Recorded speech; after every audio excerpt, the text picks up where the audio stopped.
Jake Paul just interviewed Donald Trump. They talked about Iran, Trump's path into politics, and even Jake possibly getting into politics himself. That's not normal. This isn't a journalist or a news network. This is a YouTuber sitting down with a president talking about real world issues. So let's break down what was actually said, what matters, and why this even happened. Because this says a lot more than people think.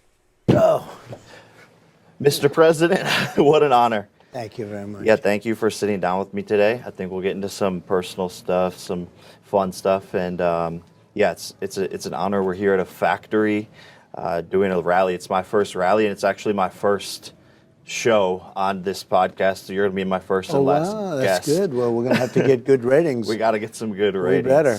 And eventually was like, okay, I'm gonna go into politics. How did that transition happen? Because like I see myself wanting to get more into this world. I believe it's the biggest way to create impact and change Would in you America. ever run for office? I think so. That's what I'm asking for some advice. Like, how did you make that transition, and was it hard? So, yeah, I don't know. I had to do it.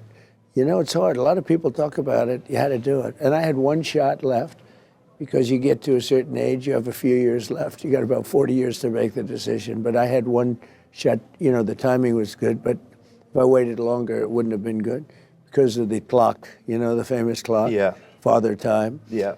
And so I had to make a decision, do I do it? And I made it, but I was thinking about it for years. I used to talk about it because I was well known. I was very well known. So Jake asked him how he got into politics, and Trump basically says it came down to a decision. Either do it or don't. And I don't know, that kind of thinking is interesting, but it also is a little concerning because politics isn't really something you're supposed to just jump into on a decision like that. It's supposed to be built on experience, understanding how everything works, dealing with the system over time. But Trump came in a completely different manner, and you can see exactly how he talks about it. And for 47 years, they've been killing people, you know, Yeah. in the most violent way. The roadside bombs all over the place. That was 95% of them are from Iran. Soleimani, that was the one. We took him out. We did a lot of things, the B-2 bombers, and all of this whole thing that we're doing now is people have waited for 47 years for it to happen. So we have to do it right. But our military has been unbelievable. No, and I commend you for your bravery, and I think so many Iranians do as well. And I was a bit shocked too. Like everyone else in the world was like, "This is the greatest thing," and I think what you're doing is phenomenal. And I was shocked that so many activists like in America didn't like it, but meanwhile they're like, "Oh, well, we support women. We want women to have all these rights." Meanwhile, you're liberating the women of Iran, and then they have an issue with it. I thought that was very confusing. We support gays, but they throw gays off the buildings, Yeah. okay? We support this. I mean, the things they do, and they're fighting. But I think I have tremendous support on this. This is something that's been incredible. I have the best poll numbers I've ever had now. Yeah. And it's not because of this. I think we've just, you know, the economy is great. It's a little bit of we take a little winding road for a little while, but we have to wipe out the evil. It's an evil curse. They're evil people. And, hey, we wiped out their Navy. We wiped out their Air Force. We wiped out everything there is to wipe out. We wiped out their leadership twice. The second time they were meeting to pick which one of them would be the leader, they got wiped out. Now they're looking for a third time. I don't know. People say the sun, but nobody knows where the sun is. The military has been unbelievable. You know, I built the military. I had a great first term, and I built the military. We had the best economy in history in my first term. We built the military in the first term. I didn't know I'd use it so much, but you look at Venezuela, which has worked out incredibly well. Yeah. That was a great military attack. Was it strategic to go after Maduro first and secure the Venezuelan oil and then go after Iran? So no, it wasn't, time-wise it wasn't. It was with Iran, we knew we had to do something because they were going to be attacking us. If we didn't attack them, they were going to attack us, and we did it first. And by going first, we wiped out thousands of missiles that would have been shot. And you know, you can shoot them down, but you need a lot of a lot of very expensive weaponry to shoot them down. We wiped out thousands and thousands of missiles by going early, and it made a big difference.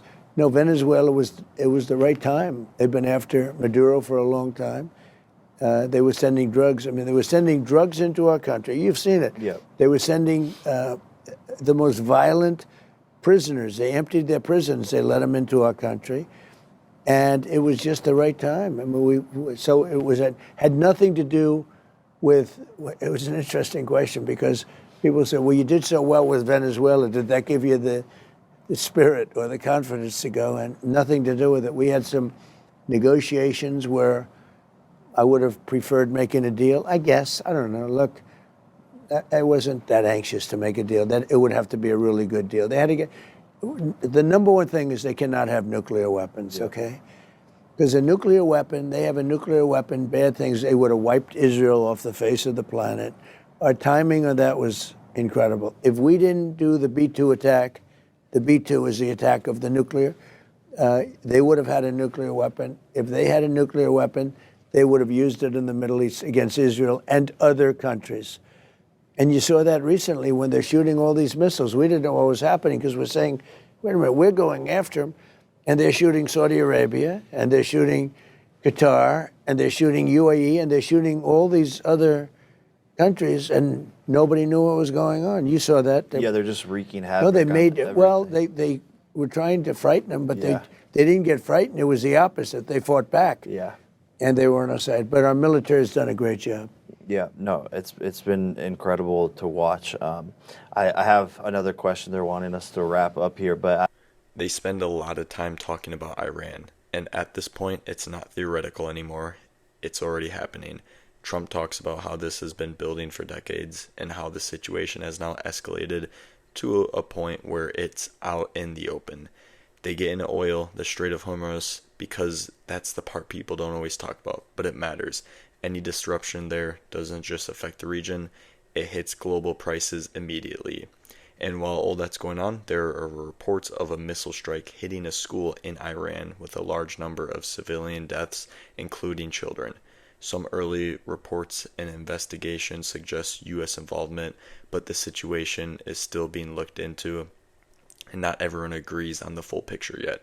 That's where things get uncomfortable, because you've got real people affected, you've got governments making statements, and you've got different versions of what's actually happening all at the same time. And then you've got Jake Paul in the middle of it, praising the situation, framing it as strength.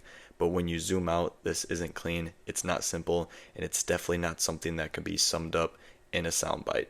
And that's the bigger issue, because whether it's war, politics, or markets, what people say publicly and what's actually happening are often two very different things.